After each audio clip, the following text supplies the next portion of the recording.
Doctor Ritu के ऊपर कल का जो हमला था वो एक SC/ST एक्ट का अपराध है, प्रॉक्टर के खिलाफ, वाइस चांसलर के खिलाफ और उनके गुर्गे मसलमैन जो थे उनके खिलाफ। अभी तक FIR दर्ज नहीं की है। ये अपने आप में एक अपराध है कि जो SC/ST OBC और माइनॉरिटीज़ के और जो गरीब हैं, महिलाएं हैं, कमज़ोर हैं, बच्चे हैं, ये सब तो न्याय की उम्मीद करते करते ही अदालतों से मर जाते हैं। एक ऐसी भ्रष्ट और क्रिमिनल प्रिंसिपल जो दौलत राम कॉलेज की हैं, जिन्होंने डॉक्टर रितु को झूठे दस्तावेज बना के फर्जीवाड़ा करके कॉलेज से निकाला आपने। इस बात में कोई बहस का विषय नहीं बचा है कि अदालतों में justice delayed is justice denied हो ही जाता है। आप ड्यूटी बाउंड हो, आपकी जिम्मेदारी संविधान ने लगाई है कि आप इसमें FIR करो, डॉक्टर रितु को सुरक्षा दिलाओ और वाइस चांसलर के खिलाफ एक्शन लो, प्रॉक्टर के खिलाफ एक्शन लो, रजिस्ट्रार के खिलाफ एक्शन लो। उनके जो मसलमैन अभी भी यहाँ सामने दन्नाते हुए घूम रहे हैं, डॉक्टर रितु की जान को खतरा है आज भी उनसे। ये बात सही है कि संवैधानिक रास्ता जो है वो अदालत में कोई अगर किसी को पीड़ा होती है, सरकार कोई काम नहीं करती, कोई अधिकारी काम नहीं करते, जैसे इस केस में वाइस चांसलर, प्रॉक्टर, रजिस्ट्रार सब मिलकर एक ऐसी भ्रष्ट और क्रिमिनल प्रिंसिपल जो दौलत राम कॉलेज की हैं, जिन्होंने डॉक्टर रितु को झूठे दस्तावेज बना के फर्जीवाड़ा करके कॉलेज से निकाला आपने, उसको बचाने के लिए पूरा RSS और BJP का इकोसिस्टम लगा हुआ। अगर हम इन सब के खिलाफ भी हमें कोई ग्रीवेंस है, ये बात सही है। हमारा संविधान ये कहता है कि हम अदालत का रास्ता करें, लेकिन उससे पहले संविधान ये भी कहता है, जो बाबा साहब डॉक्टर भीमराव अम्बेडकर ने बनाया है, हम अदालत क्यों जाते हैं? हम अदालत इसलिए जाते हैं कि कोई अधिकारी जिसको संविधान द्वारा अधिकार प्राप्त है, जो हमारा नौकर है देश की जनता का, वो अपना काम ठीक से नहीं कर रहा, बेईमानी कर रहा है। जैसे इस यूनिवर्सिटी की, दिल्ली यूनिवर्सिटी की कॉलेज, दौलत राम कॉलेज की प्रिंसिपल सविता रॉय कर रही हैं बेईमानी से और क्रिमिनल एक्टिविटीज़ कर रही हैं। अगर वो ठीक से काम नहीं करते, जैसे वाइस चांसलर ठीक से काम नहीं कर रहे, जैसे रजिस्ट्रार ठीक से काम नहीं कर रहे, क्रिमिनल का साथ दे रहे हैं, प्रॉक्टर एक क्रिमिनल का साथ दे के डॉक्टर रितु पे हमला करा रही है, तो अगर ये लोग अपनी ड्यूटीज़ में फेल होते हैं तभी हम अदालत के पास जाते हैं। लेकिन एक और संवैधानिक, आपको सबको पता है, हमारे चीफ जस्टिस हैं आज के या उससे पहले भी, और देश में इस बात में कोई बहस का विषय नहीं बचा है कि अदालतों में justice delayed is justice denied हो ही जाता है।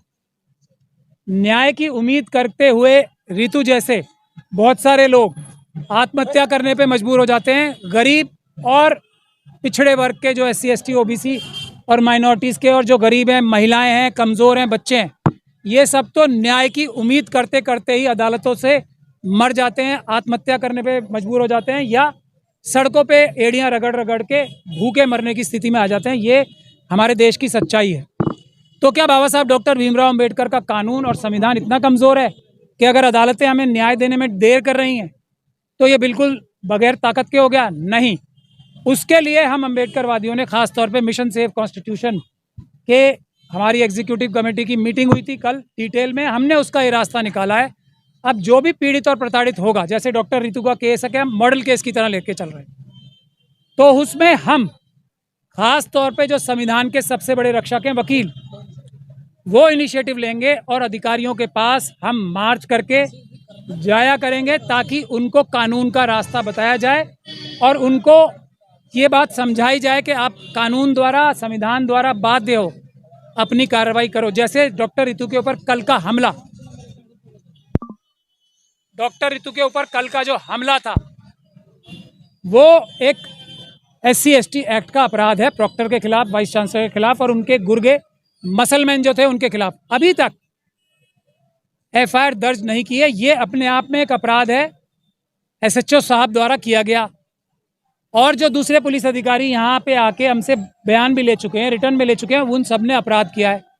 ये अपराध का बोध दिलाने, ये अपराध की याद दहानी कराने अभी एक वकीलों की टीम मॉरिस नगर थाने यहाँ से पैदल चल के जाएगी और उनको बताएगी कि SHO साहब आप एक अपराध कर रहे हो, कृपया करके ये अपराध ना करो। नहीं तो वकीलों की टीम यहाँ पे रोज मॉरिस नगर थाने अब जाना शुरू करेगी, हम लोगों की टीम जाया करेगी और उनके सामने रोज गुहार लगाएगी कि आप, अदालत की बात तो अलग है, आप ड्यूटी बाउंड हो, आपकी जिम्मेदारी संविधान ने लगाई है कि आप इसमें FIR करो, डॉक्टर रितु को सुरक्षा दिलाओ और वाइस चांसलर के खिलाफ एक्शन लो, प्रॉक्टर के खिलाफ एक्शन लो, रजिस्ट्रार के खिलाफ एक्शन लो। उनके जो मसलमैन अभी भी यहाँ सामने दन्नाते हुए घूम रहे हैं, डॉक्टर रितु की जान को खतरा है आज भी उनसे। तो उन सभी के लिए आप आगे बढ़ो और काम करो, किसी राजनीतिक दबाव में मत आओ। किसी हमारे जो अमित शाह जी हैं, हमें पता है वो बहुत दबाव बनाते हैं पुलिस के अधिकारियों के ऊपर। अमित शाह जी के दबाव में मत आओ, किसी के दबाव में मत आओ। आप संविधान के हिसाब से, कानून के हिसाब से काम करो। हमारे बीच में यहाँ एक शेर सिंह वाल्मीकि जी, जिनकी हत्या मनुवादी मानसिकता के लोगों ने की थी और मनुवादी मानसिकता की पुलिस ने, जो भ्रष्ट अधिकारी थे, उनकी हत्या की थी। उनकी फैमिली भी यहाँ आई हुई है। डॉक्टर रितु एक मिसाल बनेंगी हर पीड़ित और प्रताड़ित का।